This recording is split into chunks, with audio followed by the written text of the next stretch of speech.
So it's been a while for me since I've been up here, probably around 10 years or so.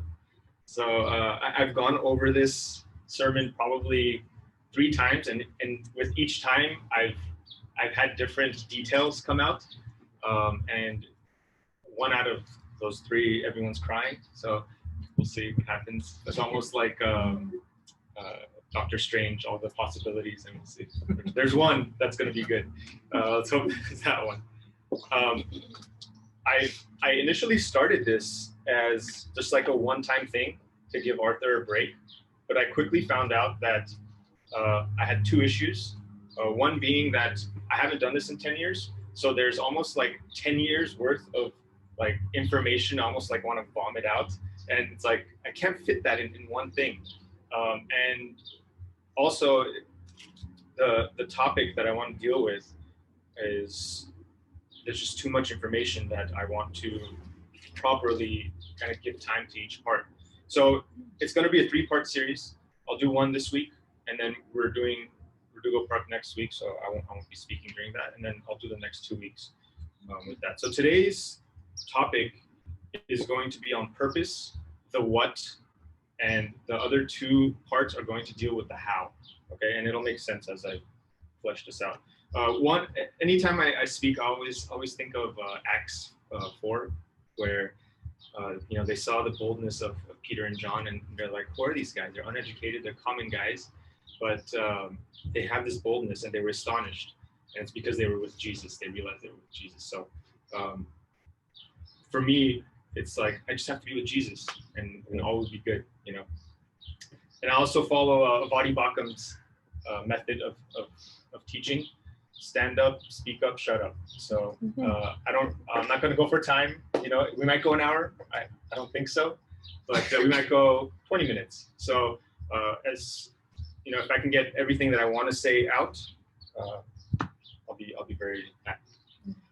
So my story today begins somewhere around late August 2008. A bunch of church people are at Ani's parents' place, and our old pastor that was about to leave at that time, Jack, he took Arthur, Artin, some of you know Artin, and myself out, and we sat at a side of an apartment, and he was telling us, hey, I'm leaving, and I'm going to leave this ministry to you guys. And I don't know how much Arthur remembers from this, he's not here to vouch for it, but that stuck with me throughout these years of having kind of the responsibility for this ministry. And when I looked from then on, I was leaving soon after that to Wisconsin, and was under the discipleship of some of you know Jason Storms. And if it wasn't for that, I wouldn't have been married to my wife, as she'll attest to it. That was very good for me.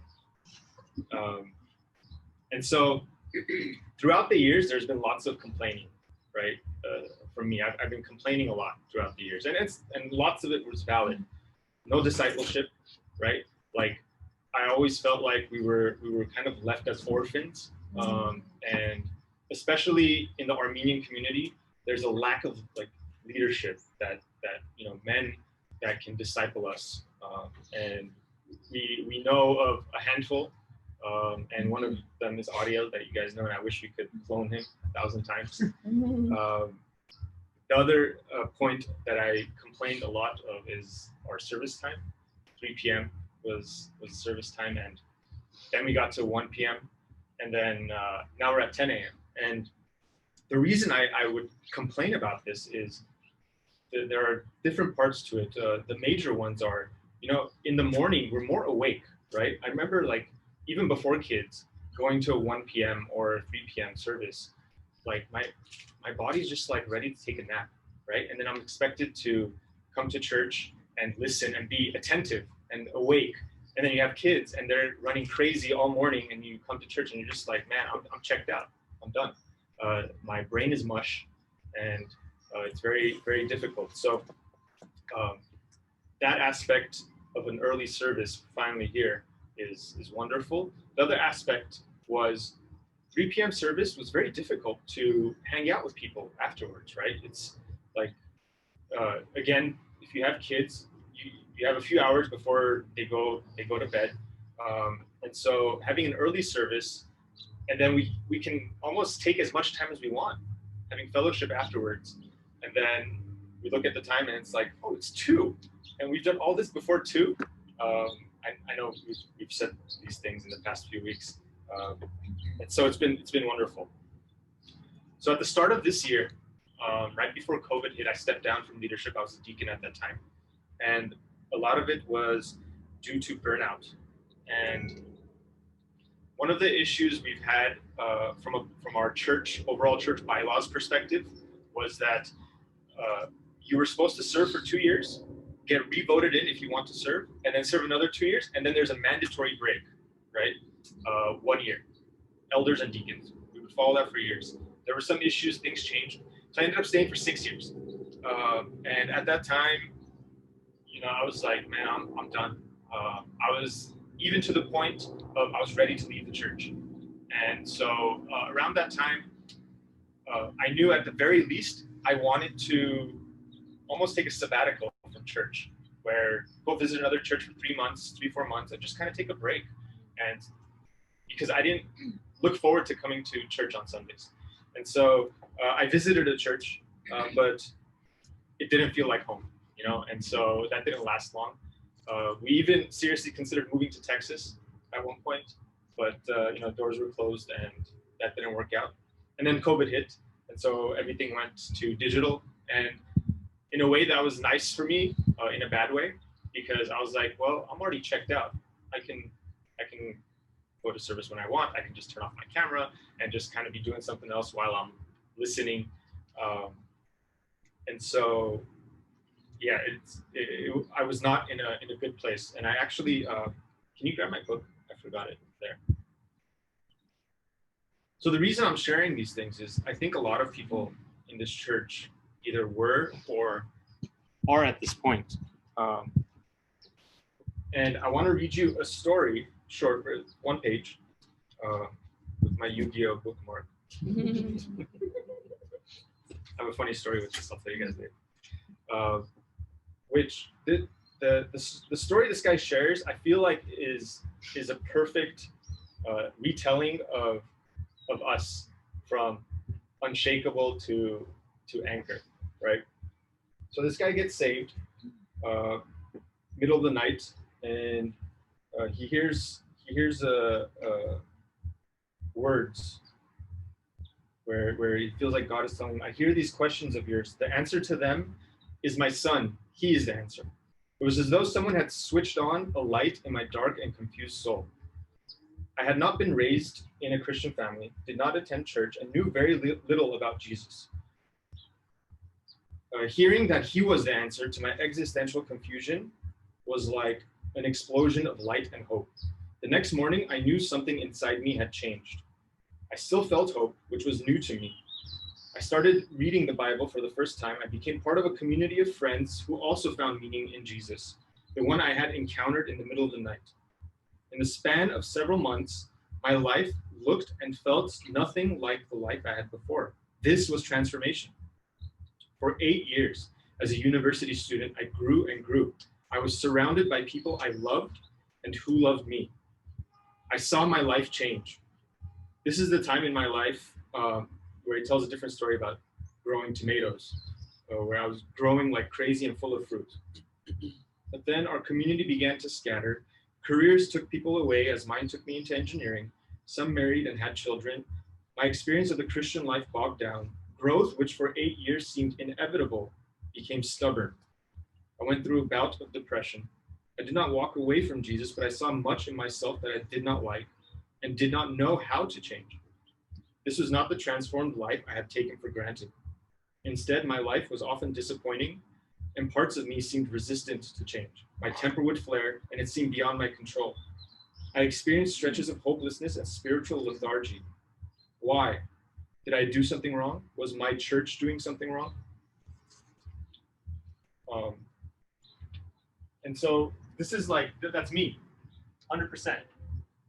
And I think our church was really at that point of just being lethargic spiritually and slowly dying.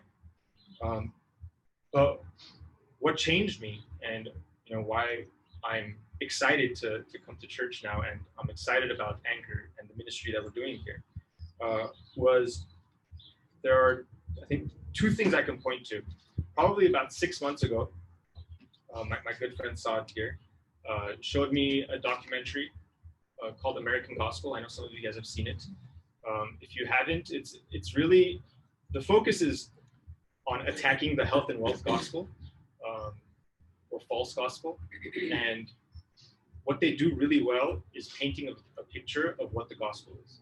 And so for me, I realized the gospel had gotten stale. I had heard it so many times that I had just kind of, yeah, I know Jesus died for me. And I really focused on the death part and nothing else. And when you look at the full picture of what God is doing, and I know the gospel, the word is very like, what's part of this, right? But when you look at the story from the Old Testament, how it ties into the New Testament to Jesus's life, his work, his death, it refreshed kind of that view of the gospel for me, and really excited me again about it. Around the same time, Audio, the guy I mentioned before, he also sent me an email where he had attached a link to a podcast. And this podcast was with a gentleman named Jim Wilder. And Jim Wilder is very close to Dallas Willard. And they recently, Dallas Willard passed away in 2011, but recently he released a book of one chapter him, and then one chapter taken from Dallas Willard speaking at a conference in 2011. And also the book I shared from is really a lot of Jim's ideas. And I'm not going to deal too much with the ideas today, but really the next two are going to deal a lot with those ideas. But for me, when I heard that podcast, I was like blown away. I was like, wow, this is why we look back on the times with Jack, that those of us who were there, with fondness. And I can't use the word quantify anymore because you're going to call me out on it. But I can actually, give purpose to, or give reason to why small groups work, why discipleship works. I always knew these are the ways people grow, but I could never put the reasoning behind it. And so a lot of what Jim talks about, and building on Dallas's thinking, really gives us the how. How do people grow, right? And so today we're going to go over the what, right? What is the purpose of church? What is the purpose then of us as individuals? And so the main, when I think about the role of the church, we always go back to the Great Commission, right?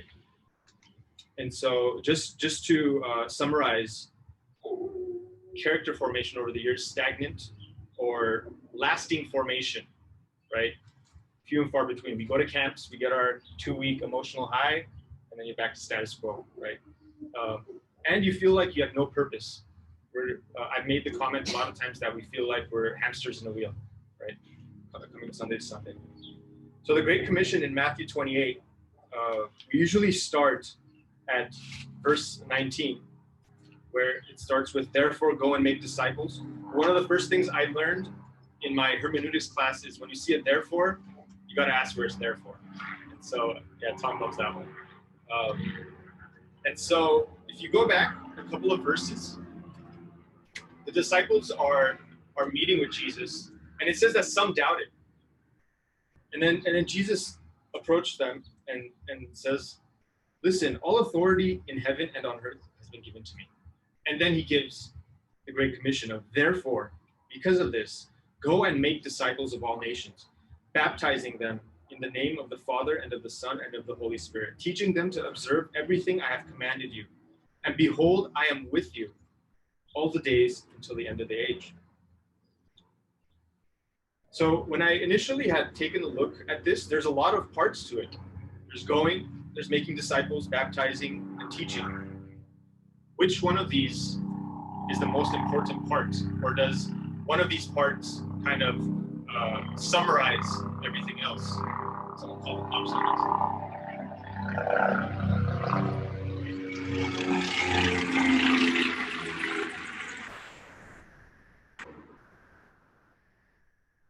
when we take a look at the original language, the imperative, the what you should do, is on making disciples, right? And so making disciples, first there's baptizing and then there's teaching, right?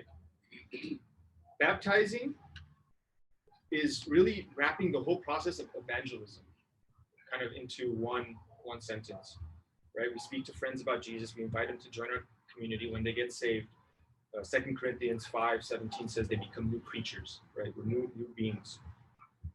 And we celebrate this with baptism.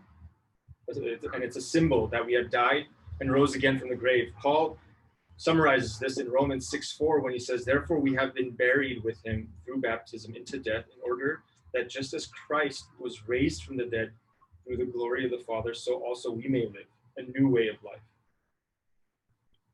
So we have evangelism, baptism as part of making disciples, and then teaching to obey everything Jesus commanded us. Now, he's speaking directly to the disciples. And so when we think of context, we think, is this only for them? Should we be making disciples? In Ephesians, Paul again kind of dispels this in chapter 4. And he himself gave some as apostles, some as prophets, some as evangelists, and some as pastors and teachers, for the equipping of the saints, for the work of the ministry. And when we look at saints, we think of how Peter is talked about. We're all saints. For the work of the ministry, for building up of the body of Christ, everyone, until we all reach the unity of the faith and the knowledge of the Son of God, to a mature man, to a measure of the maturity of the fullness of Christ, so that we may no longer be infants, tossed about by waves and carried about by every wind and teaching, by the trickery of people, by the craftiness with reference to the scheming of deceit. So the goal of discipleship is maturity, right? We want people to become mature in the Lord. And so when we think about, okay, so what is a disciple? How do we define this? The dictionary definition is just a follower of a teaching, right? Like we can say we're disciples, or some of us are disciples of Dallas Willard, right? We follow stuff he's taught.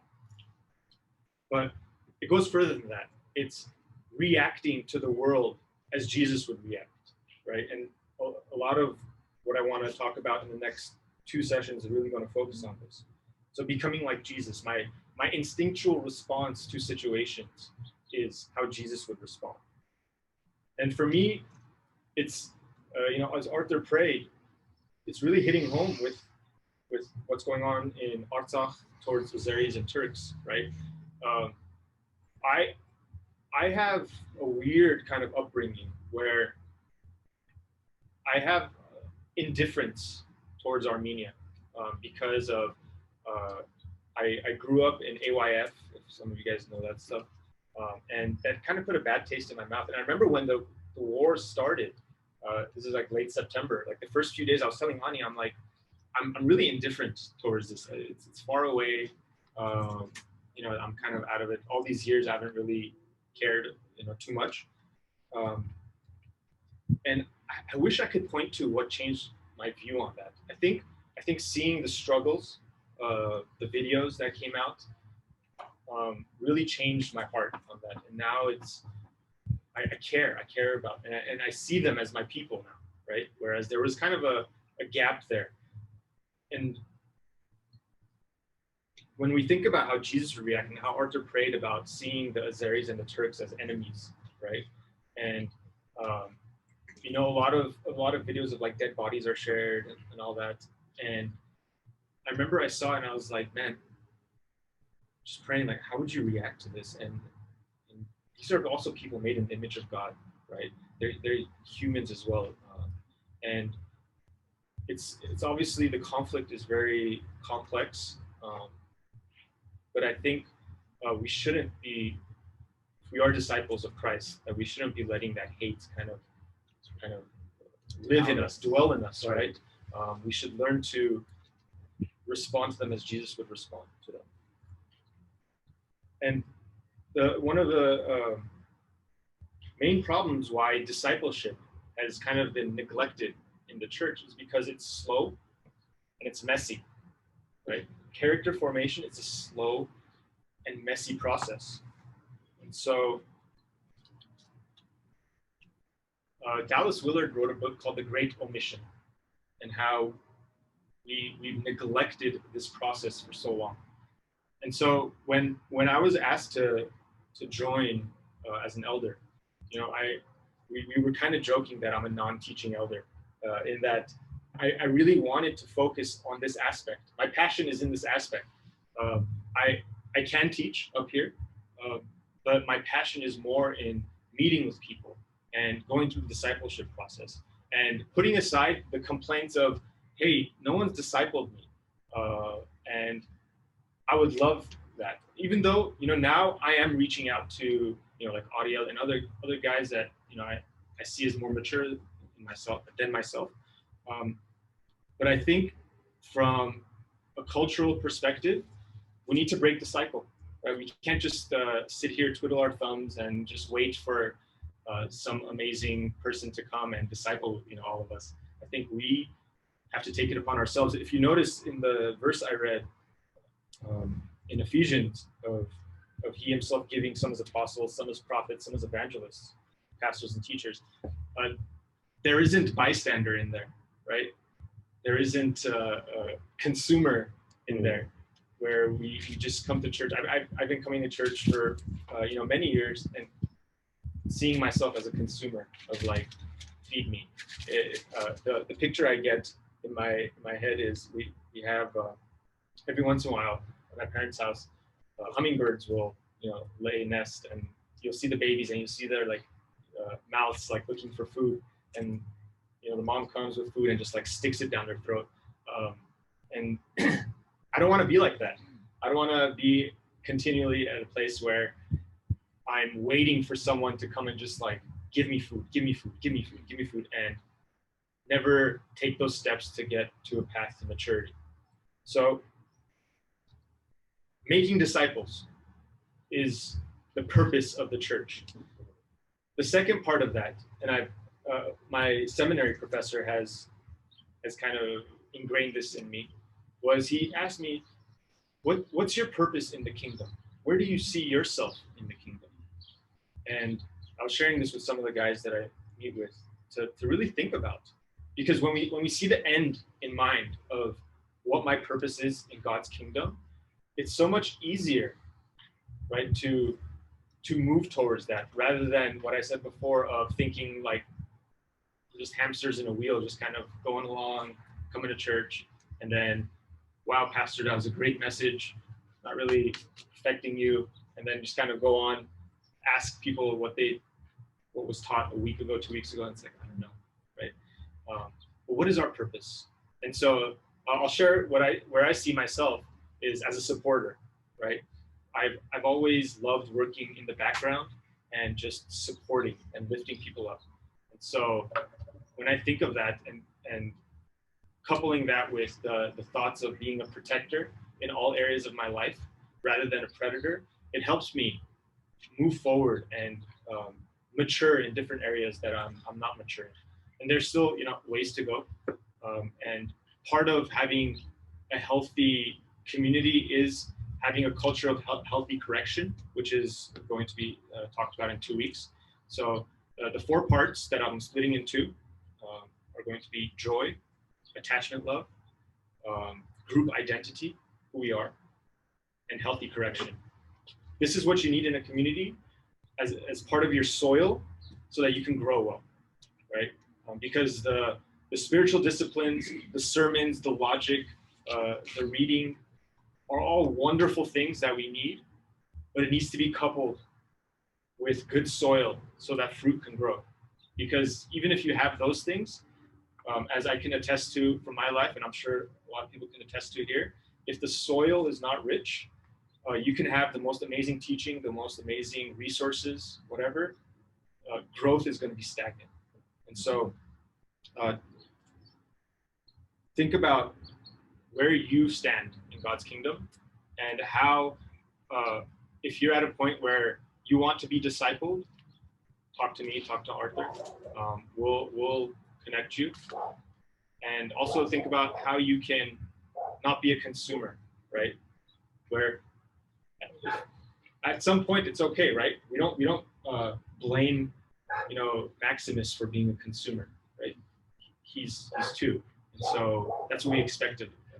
But Vadi Bakum said it best, where he said the church is really the only place where people can come for 20 years and still be children, right? And then we're okay with that, where you can come to a church for 20 years and you can't even lead a study, right? Or you're like, I don't want to do that. If you go to any other industry, in my industry, right? If I go to someone who's been in the industry for 20 years, and I know they've been in there for 20 years, it's like, man, teach me, give me your experience. And so I hope that I didn't just, vomit a bunch of information, but I really want this to be a conversational thing of like how we can move, towards having a thriving community, that we're all happy to be here and glad to be with each other. So I'm having difficulty ending it. Ideas keep popping in my head. So I will end it like this. It's done. And I'm also looking really forward to the next two sessions where we can really flesh out what joy looks like, what attachment love looks like. So thank you for listening. I hope it wasn't too much. And I look forward to having conversations with you.